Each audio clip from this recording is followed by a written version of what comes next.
Le mouvement pour l'autodétermination de la Kabylie, MAK, représenté par Ferhat Mehni, confirme d'une manière officielle sa compromission avec le Magzen.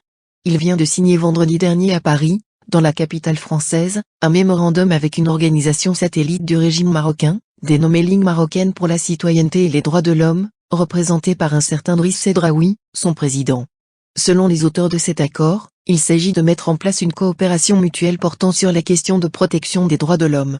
L'objectif est d'engager des actions dans les institutions internationales, les ONG et de mettre en place des projets communs. Le but caché est évidemment de concrétiser le fantasme du Magzen, démembrer l'Algérie.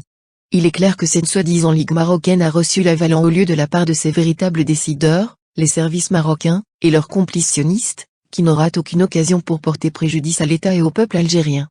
Car comment et pour quel motif une organisation qualifiée de terroriste et engagée dans un projet de sécession est soutenue par le régime marocain?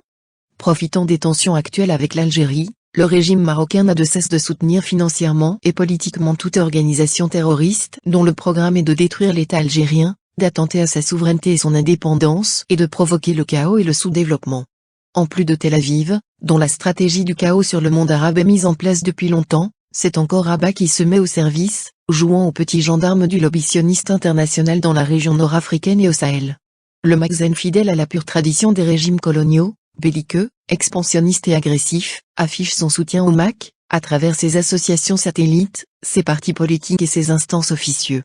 La compromission de Ferhat Mehni avec le Maroc n'est plus à démontrer. Cela ressemble bien à ses accointances avec l'entité sioniste, notamment par le biais du soutien actif de l'influenceur Eddie Cohen, autoproclamé porte-parole et chef de la diplomatie du MAK, qui appelle sans cesse à la militarisation de ce mouvement à l'instar des milices sionistes, ainsi que le clientélisme du chef de l'organisation sécessionniste avec le puissant lobby juif en France, le CRIF dont il participe souvent à ses dîners. Au Maroc, Mehni est devenu une vedette, coqueluche des plateaux de télé et des médias à la solde du Magzen.